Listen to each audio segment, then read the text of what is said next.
Hey, architecture firm owners and emerging leaders. Get ready for unparalleled insight into the development of a world-class architecture firm and a worldwide organization driving the digital transformation of the design and construction industry. With Build Smart, the podcast that's changing how our profession operates. We share the incredible stories behind innovation in the building industry with my friend and co-host, Patrick McLeamy, FAIA, former CEO of the international architecture firm, HOK. You know, Yamasaki's office or firm lasted during his lifetime. And when he passed away, I think that was the end of the Yamasaki office. Helmut did not want that. He wanted a firm that would live out and grow beyond the founders. In Season 1, discover the untold stories behind HOK's meteoric rise, from 150 employees in St. Louis to a powerhouse with over 1,900 staff members and 27 offices worldwide. You know, they weren't as polite as the Kojima people. That was just boom. And anytime you have a creditor, whether it's Kojima or the bank, that wants their money, unless you can raise money someplace else, you are out of business. Bankrupt. And hold on tight for Season 2, where Patrick takes us on a new adventure as chairman of Building Smart International, shaping the future of digital transformation in the design, construction, and operation of built assets. Ian Howell, Ken Harold, and I, Ken was my technical representative from HOK. The three of us took a tour of Europe of 5 cities in 5 days. Very busy time. Simply follow the link in the show notes to subscribe to Build Smart now and uncover lessons that will transform you and your architecture firm.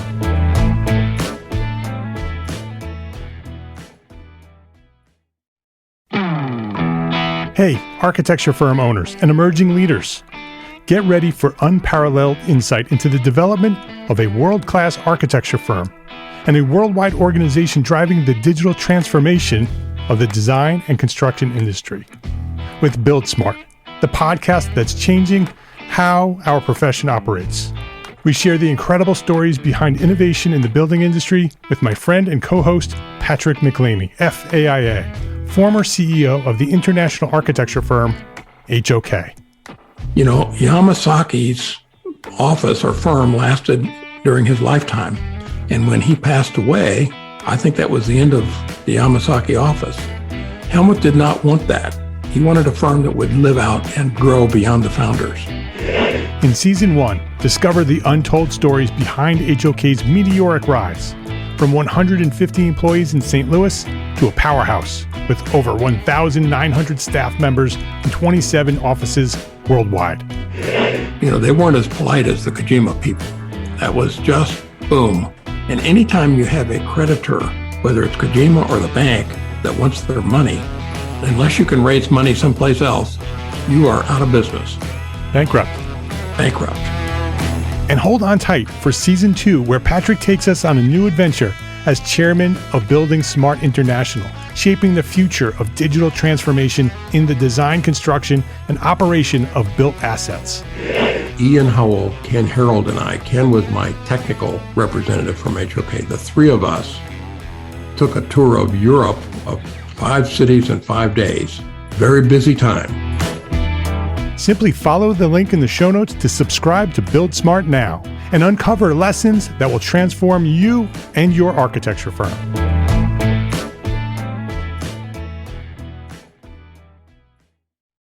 This is the EntreArchitect Podcast, episode 78.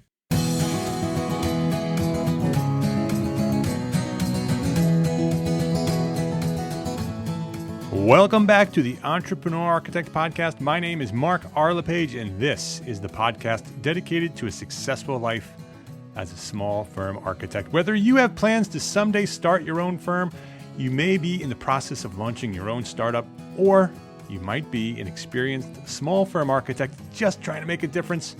Well, this podcast is for you. My goal is to inspire you to build a better business so that you may pursue your purpose with passion and live the life of your dreams.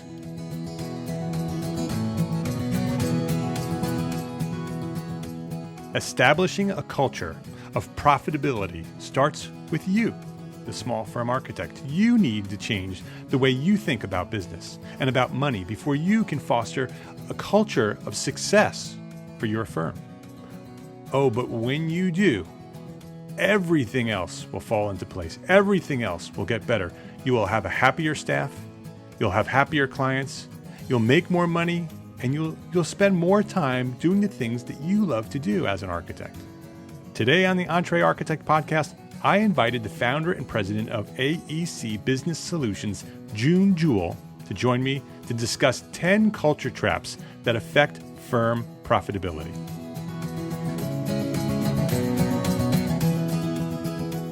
This episode of EntreArchitect Podcast is brought to you by EntreArchitect Hybrid Proposal.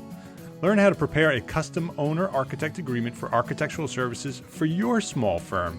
Visit entrearchitect.com/hybrid. Jewell, welcome to the EntreArchitect Podcast. Thank you. Happy to be here. I'm glad you're here. This is going to be a very interesting conversation, I think. You and I were originally introduced by Todd Redding over at the Charette Venture Group.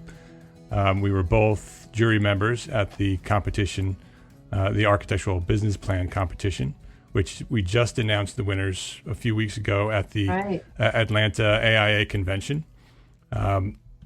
If anybody's interested in who won, they can go to my blog, and I have a post about that. But it was Delve Design in Indianapolis.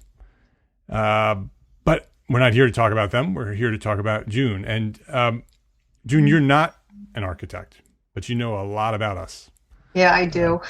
You're a CPA, and you're the founder and president of AEC Business Solutions, and you're a business consultant to the architecture, engineering professions, as well as the construction industry. So you know a lot about us as architects, and you know a lot about our industry. You're also the author of the Amazon best-selling book, Find the Lost Dollars, 6 Steps to Increase Profit in Architecture, Engineering, and Environmental Firms. So I think we're going to have a really great conversation. But before we get into any of that or any of the other things we're going to talk about, I want to talk about you first. I'd like you to go back to where this all started and give us your origin story. Tell us your journey from where you started in this architectural profession to where you are today. Thank you, Mark. So I started in 1989. I was in a public accounting firm and had started a information systems consulting practice for that firm. And they had a number of A&E firms as clients. And my job was to try to help them find new accounting software and improve their automation of their accounting systems and business management. And I had never worked with an A&E firm before. So at that time, we had a small to medium engineering firm that came to us and said, can you help us find a new accounting system? And so I went out and did a bunch of research, and I found 4 or 5 products. Interestingly enough, none of them still exist. At the time, we were looking for something that was flexible and had a lot of features and would really fit the way that they did business. And so at that time, I found the Win2 software, which I felt out of all the 4 products that we evaluated was the most flexible and easy to use, and I liked the company. And so I recommended that product and helped that firm implement the Win2 system. And as a result, I got thrown into the world of architecture and engineering full throttle. We started having other firms come to us and ask us for help. And in 1990, I actually got fired by that company, mostly because the way I like to do business, I was very into marketing and other things, and they were very conservative. And so I decided at that point, I liked Win2 software so much, and at that point had worked with a few firms with it, that I decided I want to start my own business and become a Win2 reseller. And so I went to Win2 software. When I got fired, I called Win2 before I even called my husband at the time and asked, can I can I be a reseller? And they said, sure. We don't really have anyone in the Washington, D.C. area. We'd love to have you as a new partner. So I became a partner for Win2. And one of my first clients was KCCT Architects. They are in downtown D.C. At the time. They were about 18 people. And started working with them. And at the time, they were completely manual, using a OneWrite, manual paper-based system for keeping track of their books.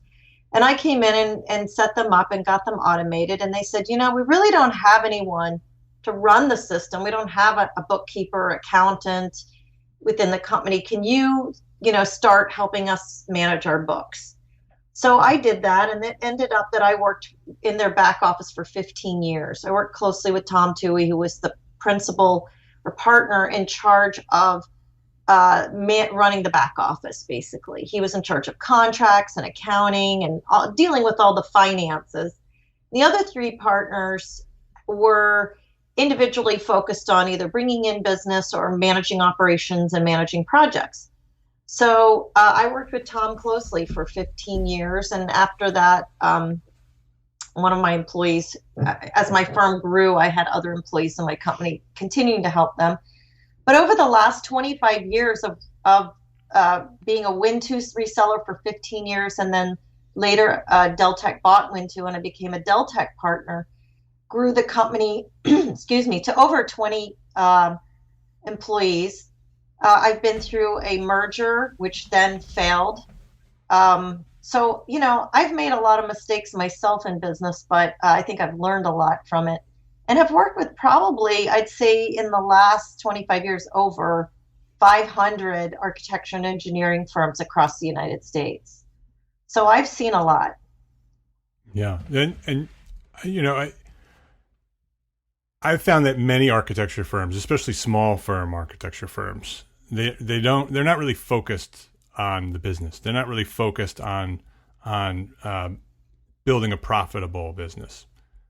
For a long time, I've talked to architects, and they're coming around, the ones that sort of are in my community, because I've been, ranting and raving about how important profitability is. Do you find that? A lot of architecture firms are not really focused too much on profit? Oh, definitely. I think it's to their detriment as well. And even in large architecture firms, you'd be surprised. It doesn't matter what size. It's really the culture of the firm that really determines, in many cases, how successful in business they are financially. And that's my mission and my focus in life, is trying to help firms make more money. And that's what I do. I think it's a combination of being really focused and creative on being focused on the creative side of the business and designing beautiful buildings and structures, as well as the fact that they really don't get any business training in college or in any of their studies or education. So it's kind of foreign to them and almost scary in some cases. It's the whole numbers game takes a lot of focus in order to be good at it. And many of them are just not interested in that part of the business. Yeah, I think the creative side of us, the artist side of us, sometimes is in conflict with the business side of us. I often say profit, then art. And that's sort of my mantra out there, because I think so many architects are focused on the art. And there's this culture in the profession that if they create great art and they create great architecture, that the business will just take care of itself, that they focus on the art first and then the profit will come. And it never comes. And my argument is focus on the profit first and then the art will come. You'll have a great business and then you'll have more time and more money to focus on the art and the architecture and become even better than you could have if you focused on it first. Yeah, and there's a lot of disciplines besides just the architecture that are required to have a successful business. And it's not just accounting, obviously, but bringing in new business is a skill that they have to learn. How to scope out a project and do a good estimate. How to manage client requests and when they ask for extra services. There's so many areas that they have to become good at in order to run a successful business. And that's really what my book is all about. It's looking at all of those areas and where money gets lost, and how to refocus on, how to capture back that lost money.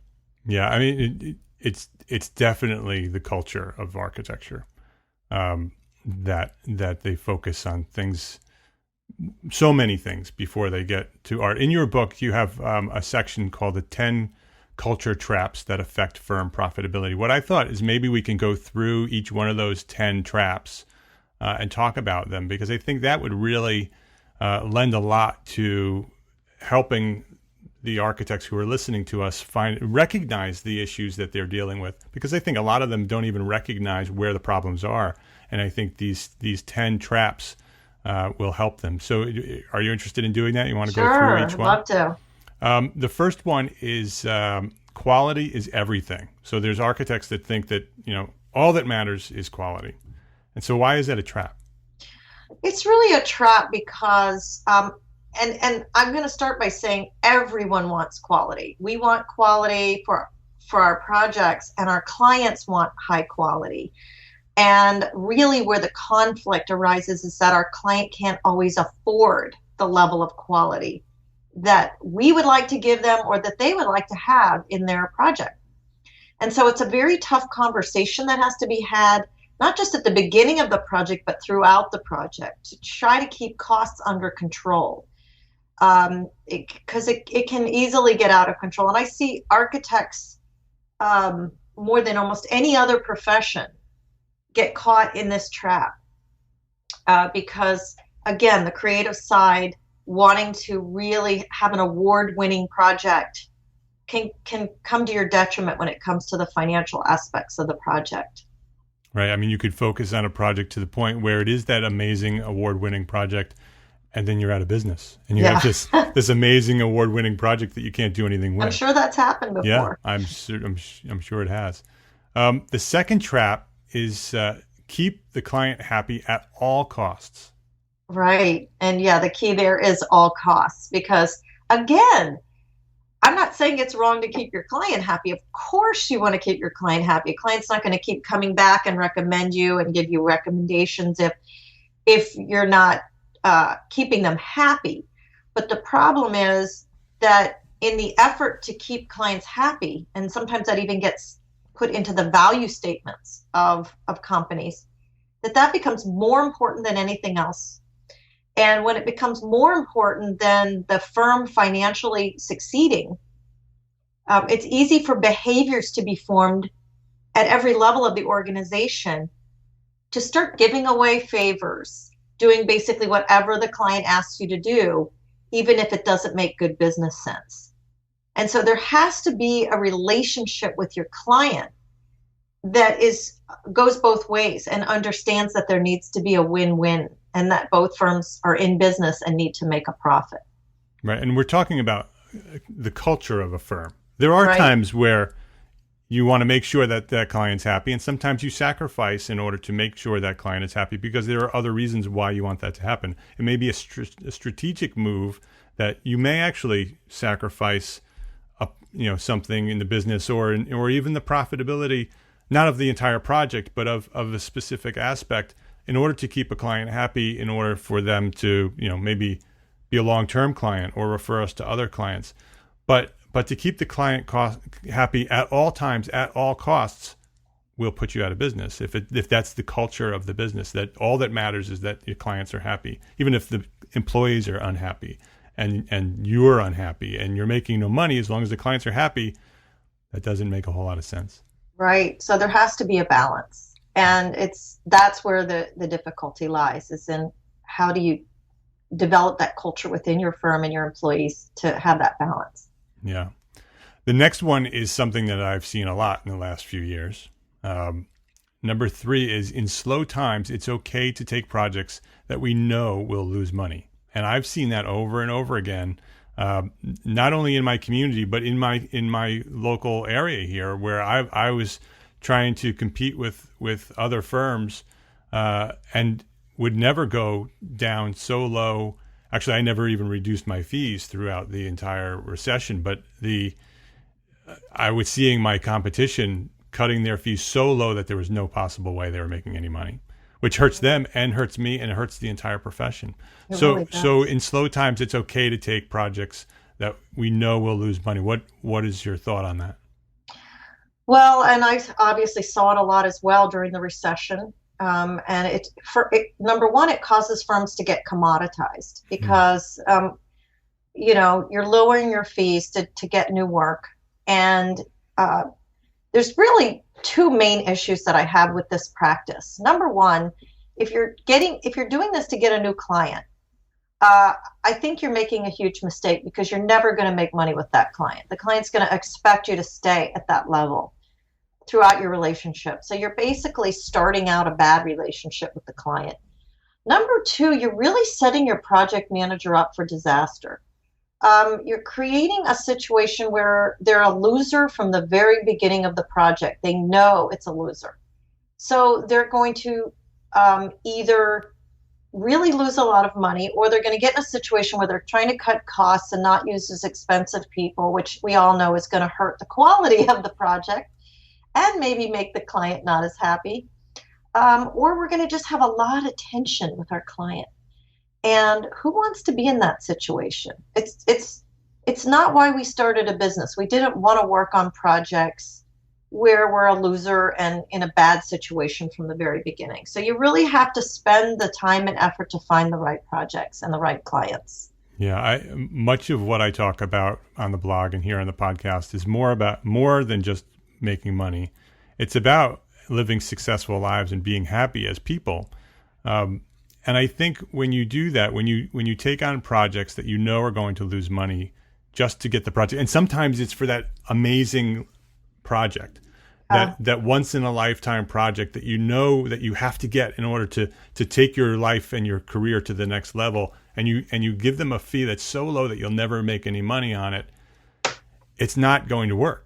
You're going to have an unhappy client. You're going to be miserable. Your staff is going to be miserable because no one's making any money, and there's so much stress revolving around that project. That's right. And the project will fail because you'll have no money, and you'll never even have the opportunity to promote that project because the relationship with the client will be so bad. You'll be lucky if you even get photographs of the project. Never mind trying to promote it or bring in other clients to see it. Yeah. And so it's a big trap. Number 3. Number 4, all clients are good clients. So, and this again, a lot of this got much worse during the recession where there wasn't as much work. Larger firms were coming down in size of projects that they were going after. And so it became so much more competitive to find new clients and new work. And so many firms took clients that don't treat them well, I guess is really the best way to put it. Yeah. They are constantly nickel and diming them on their fees, maybe don't treat the employees so well. They're not pleasant to work with. They have unrealistic demands. They want everything for free and don't want to pay for change orders. And so, we get into a situation where we start putting as much energy into the bad clients as we do our good clients. And I'm a big believer in really doing some deep analysis of your clients and looking at, where are the clients that we love working with, that we make the most money with, and that we have a great business relationship, and just focus on finding more of those clients. And actually, I recommend firing the bad clients. They're not helping you. They're not helping your business to be successful. And good clients will find you more good clients. Yeah. And so when you focus on signing contracts with good clients, their friends are usually the same type of people. And so you'll often get very good clients through your other good clients. There are also times where the bad clients will tell you that they're bad clients right up front. They may not be so blunt. Sometimes they are that blunt. Sometimes they know they are, and they'll tell you. Other times, through experience, you'll have learned the red flags. You'll be speaking with somebody, and they'll say something that is very subtle, but in your experience, last time somebody said something like that, it didn't work out so well. We need to listen to our intuition. We need to listen to those red flags while we're talking to them before we sign contracts, so we don't have to fire them, or we don't have to go through this big terrible process of creating this project for a year or two or with these people, very often those clients will show themselves right up front, and we have to have enough courage to say, no, we're not interested in this project. Right. And not desperate, right? Exactly. And pass up. I've passed up several good projects that probably would have been award-winning projects specifically because of the red flags during the interview. And from past experience have learned that no matter what happens, no matter how great that project may look, with a bad client, it's never a great project. I want to take a quick break here to talk about the EntreArchitect hybrid proposal. Since launching my small firm, 5Cat Studio, back in 1999, we have experimented with many different legal documents, and we've worked with and have tested just about every possible fee structure available. The hybrid proposal is a document that works great for our firm and the way we do business. In the EntreArchitect Hybrid Proposal video course, I'll take you through the entire hybrid proposal package step by step and show you how to create your own custom document, an agreement between owner and architect that works best for you and your firm. What I love most about this document is how it's both our proposal and our agreement between owner and architect. The hybrid proposal for architectural services describes the proposed project, the scope of work, compensation, and all the required legal terms and conditions. It completely eliminates the time-consuming step between the proposal letter and the formal legal agreement process. This document provides both in one package, and its super client-friendly graphics and easy-to-understand language keeps our prospects feeling in control without the need for that long, drawn-out attorney review. When we use this proposal package, we sign more projects and we make more money. To learn more about EntreArchitect Hybrid Proposal, visit entrearchitect.com/hybrid. Number five, trap number 5 is you can't lose money on a time and material contract. So how come? How come we can't lose money when we're getting paid for all our time? Well, that's the myth, because Right. we all know that you can, right? Right. I think what this trap really goes back to is a lack of understanding of how a firm makes money. And I have found that in many cases it permeates the entire organization, all the way down to the lowest level of employee. And in a small firm, that's not too many levels, but the lowest level employee doesn't really understand what their timesheet is for. They complain about having to do it, and you're constantly chasing people to get their timesheets done. At the project manager level, they really don't understand how you make a living on a T&M contract. For a time and materials contract to be profitable, number one, your rates have to cover your overhead and the level of profit that you want to have. And many firms don't sit and really analyze the costs of their contracts and what it's really costing them to do the work, and have insufficient rates. Their overhead may be too high because of either their growth or their utilization isn't in check, and they're not keeping people at the right billable levels. So really, that trap is really just about having a better grip of what's going on in your firm from a financial aspect, and making sure that if you take a time and materials contract that you're covering your costs. The other issue there is putting time on hold or writing off time, which also cuts into the profits on a T&M, and many people don't take a good enough look at that and what that's costing. That is a big problem with small firm architects, that so many of us, and we're talking about you architects out there all on your hourly fees. When you propose an hourly fee, that's what we're talking about, that you get paid for the hours that you work. And I know that there are many architects out there working way more hours than they're billing. Yeah. And they're negotiating with themselves every time they put together an invoice, with not even having the client negotiate. We're looking at the number of hours. We're like, oh, we can't possibly bill that. So we just cut our hours in half and we send the invoice. That's not the way to make money, and that's not the way to be profitable. if anybody's trying to, I mean, June talked about knowing how much money you should be charging and what your rate should be. In June's book, she talks about that and how to come up with those numbers. So if anybody's interested, you can find that in June's book. Number 6, the trap number 6 is we do not share financial data with managers and employees. So where it's all up top and everybody's closed, nobody shows anything. Why is that a trap? That's traditionally how most firms have been over the last since I've been working with A&E firms 25 years.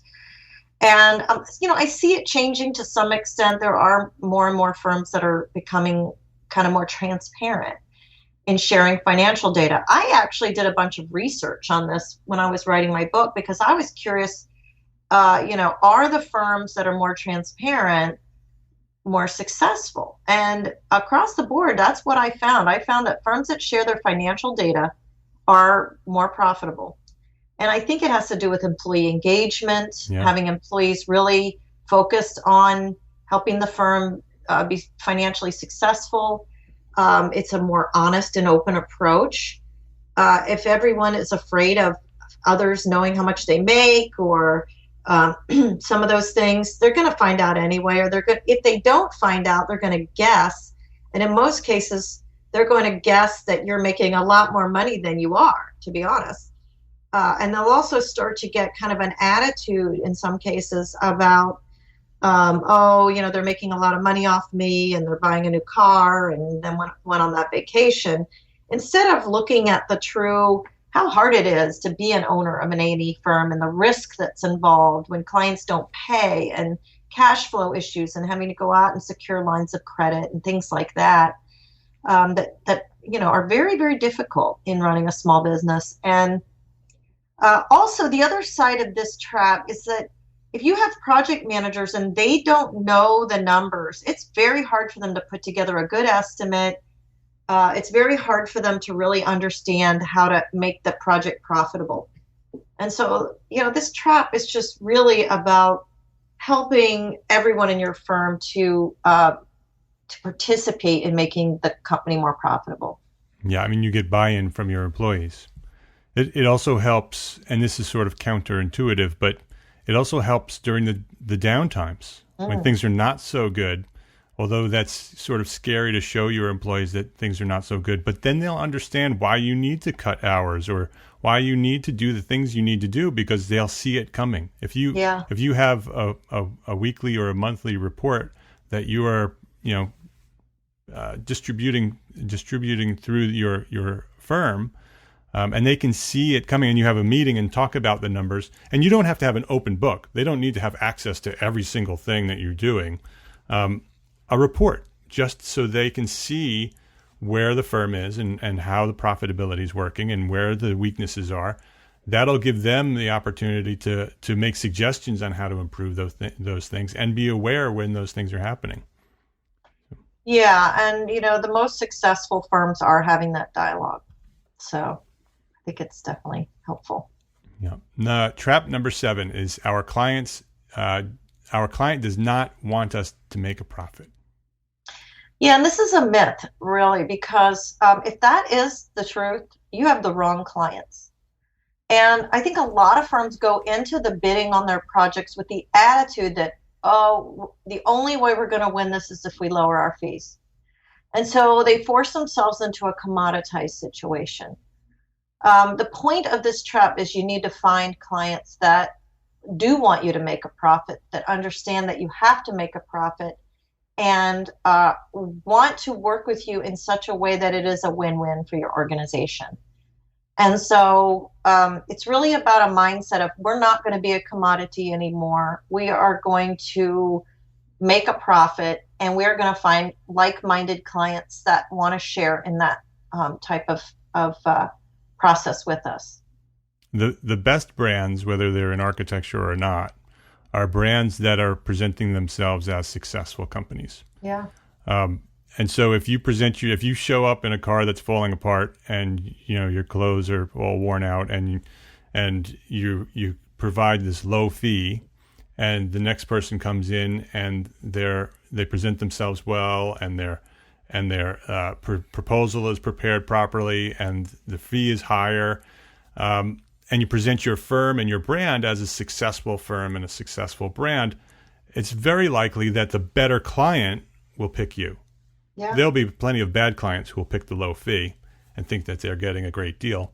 But the clients that you're looking for, the clients that will take you to the next level, are the ones that want you to be successful. Yes. They want you to have a business and understand how businesses work, because then they'll see, oh, if they understand how to make their business work, then they're probably going to understand how to make my project work.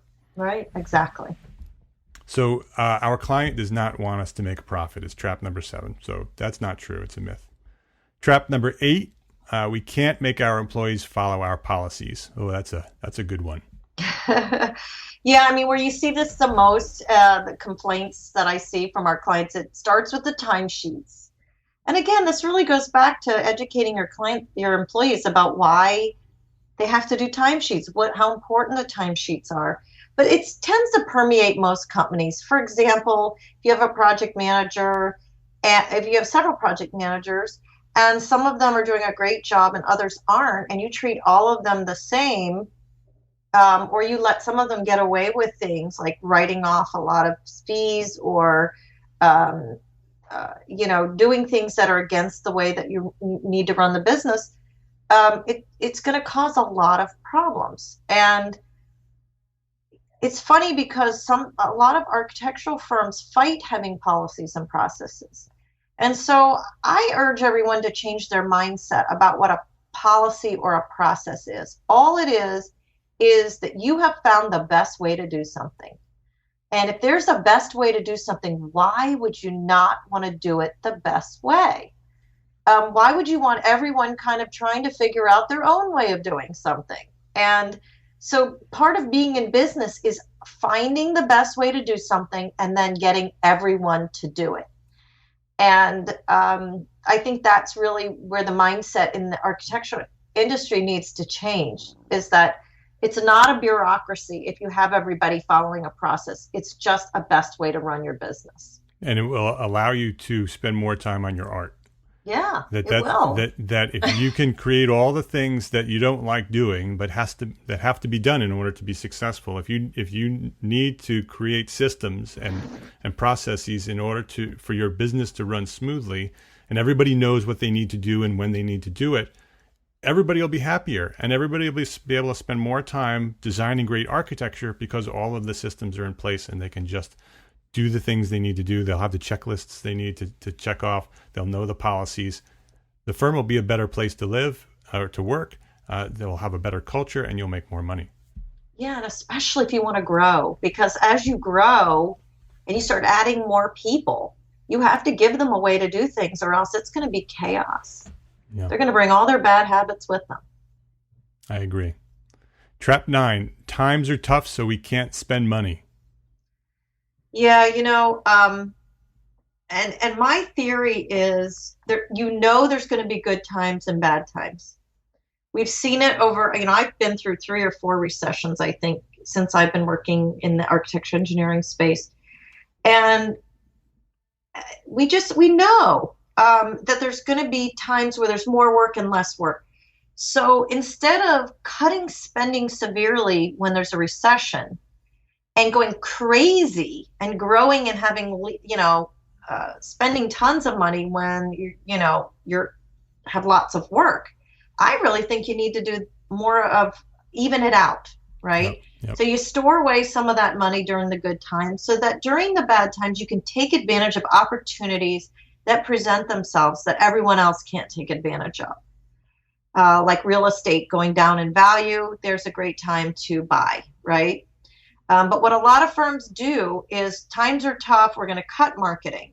We're going to cut back on a lot of expenses that would otherwise enable you to be successful and be prepared to take advantage when the market does come back. And so it's really just a bit more of reflecting and not reacting so quickly to what's going on in the economy, but really thinking forward in terms of preparing and knowing that that's how it's going to be. Yeah, it takes planning and preparation. It's something that you need to create. If you create a separate account, I call it a retained earnings account, and look at it as one of your monthly bills. When you're paying your bills, you pay your retained earnings account, and you throw in whatever number you decide. Maybe 10% of your earnings for that month go into that retained earnings account, and you treat it like a bill, like one of your expenses, and you put it in there, and it's money that gets put away. And then when times are tough, you'll have thousands of dollars saved up in that account. Or if you have this great opportunity to invest in a new piece of equipment or new software, you'll have the money to do that rather than going into debt. Or using a line of credit or credit cards. I agree. I follow Tony Robbins, and he calls, when there's a time of recession, he calls it winter. And he says winter is the best time to make money. Yeah. But you have to be prepared for it. All right. Just like the squirrels. You got to put it away. Trap number 10, the final trap is this is how we have always done it. I have heard that so many times. Right. Well, it seems like architectural firms are adverse to change.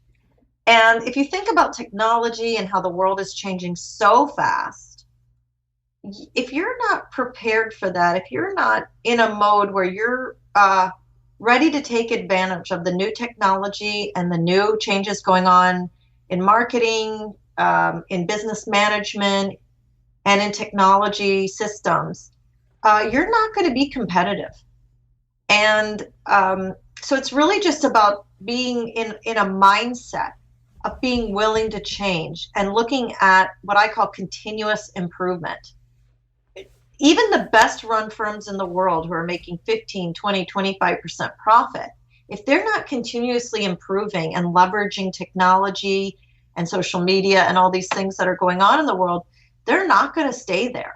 It's going to be a kind of what we call a one-hit wonder. So the only way to stay on the top is to be competitive, and the only way to be competitive is to be leveraging new and better ways of doing things, whether it's business management, technology, marketing, etc. And that goes back to some of these other traps. Some of them, if you have your systems and your policies in place, when it's time to change and time to create new systems and policies, those things are working. And so you can then focus your time on creating these new policies or these new systems or getting this new software and this new equipment. Right. And the same thing with money. It goes back to the money. If you have that money put away for those times that you'll need it, but you don't know what for, when times change and you need to invest in that new software and that new training for that software, the money will be there because you'll have planned for that.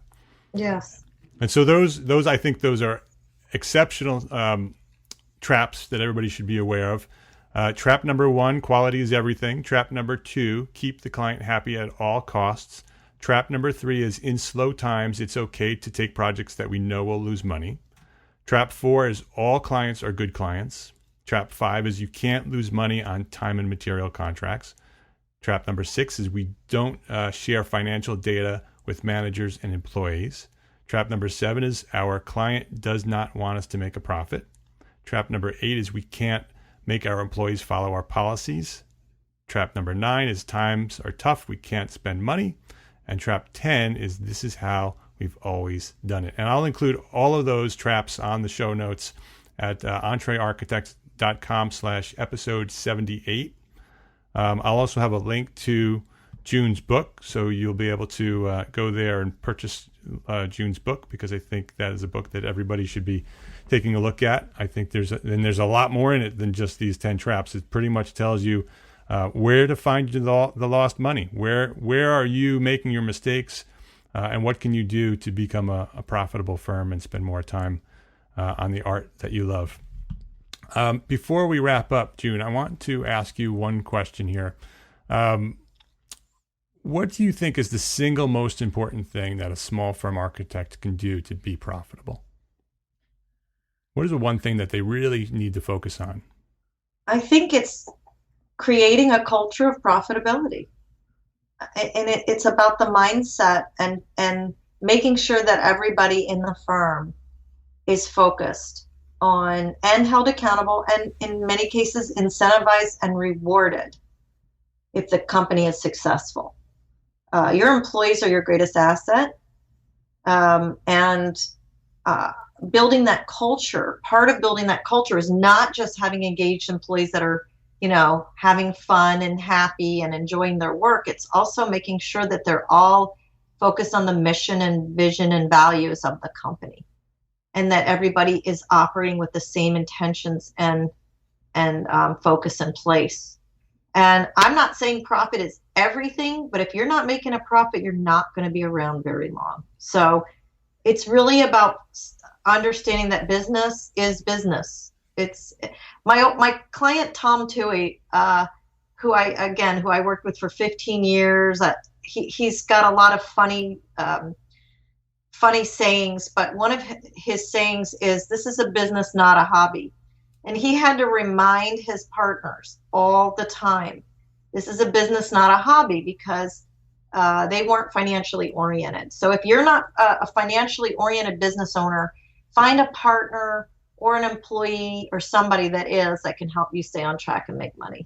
That's excellent. This is a business, not a hobby. I think everybody should print that out and post it on their I have walls. A blog post on my blog, aecbusiness.com/blog. Yep. And it's an interview I did of Tom Toohey, and it's called it's a business, not a hobby, and it's all about his story, and it's an amazing story. I'll find that as well. I'll link that up on the show notes as well. Great. June, thank you very much for your dedication to thank you for being here, but in a bigger, broader sense, thank you for your dedication to the architecture profession and the industry, the construction industry as a whole, and helping them all be more successful. I appreciate you for doing that. Oh, and you too, Mark. I think you and I have like minds when it comes to how to be successful. Absolutely. We certainly have the same mission. Our goals are the same. We just want to make the profession better by helping people be more successful and ultimately be more happy. How may our listeners find you if they want to reach out to you to say thank you for this interview, or just to kind of ask some questions about what you're doing? What's the best way to contact you? Sure. Well, they can email me at jewell with 2 L's at aecbusiness.com.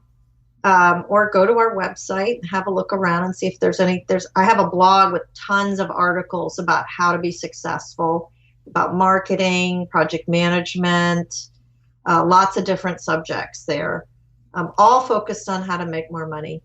Great. And so that's probably the best way to start. Yeah. And of course, read the book. Yeah, absolutely. And again, the link will be on the show on notes. Amazon and Kindle.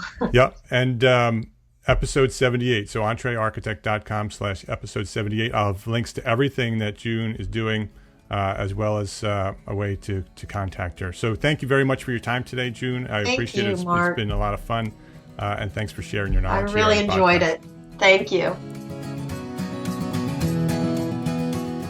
If you like this episode, please go to iTunes and leave me a review, because this is how you may help me spread the word about EntreArchitect and our mission to become an influential force in the profession. I have 2 great new 5-star reviews. First one is from my friend Taylor Schaub. Taylor says, "I'm a current architecture student, and EntreArchitect is the first podcast I go to when I need some inspiration or just want to learn something new. I listen to a few other podcasts and occasionally stumble upon some, but Mark's podcast is definitely my favorite. Consistent, quality, informational, fun. Mark has an amazing podcast for everyone, from architects to students and anyone wanting to enhance their day." Thank you very much, Taylor. I appreciate those words. That's very nice of you. Thank you very much for the 5 stars. I appreciate it. And my second review this week was from DC, DEESEE, DC. Another 5-star review. "My wife and I started our very own firm, much like Mark and his wife did." Yes, we did. We've only been at it for a year and a half, and it's been scary, thrilling, and oh yes, scary. This podcast has been an invaluable resource for the both of us. Mark puts out information that is so targeted to us as small firm architects that I sometimes think he's reading my mind. You are a bit psychic, Mark. Yes, I might be reading your mind. Anyway, if you're starting out, or even if you've been at it for a while, Give this podcast a listen. You won't be sorry. Thank you very much, DC. I appreciate those comments and the 5 stars. If you want to leave a review and some stars for me, I'd love to know what you think. Go to EntreArchitect.com/iTunes and you can leave a review. Or if you find yourself in iTunes, you can just search for Entrepreneur Architect and you'll find me there. So that's a wrap for today's show. Show notes and a direct link to download this episode may be found at EntreArchitect.com/episode 78. And this week's quote of the week: letting your customers set your standards is a dangerous game because the race to the bottom is pretty easy to win. Setting your own standards and living up to them is a better way to profit, not to mention a better way to make your day worth all the effort you put into it. That's by Seth Godin, one of my favorite authors. It's a great quote. My name is Mark R. LePage, and I am an entrepreneur architect, and I thank you very much for listening, and I'll see you next week.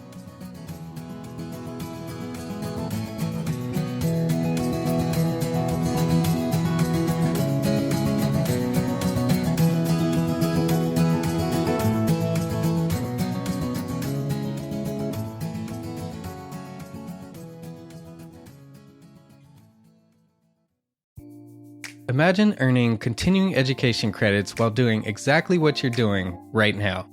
Well, you can. Gable Media has revolutionized the way you earn your continuing education credits with a groundbreaking approach.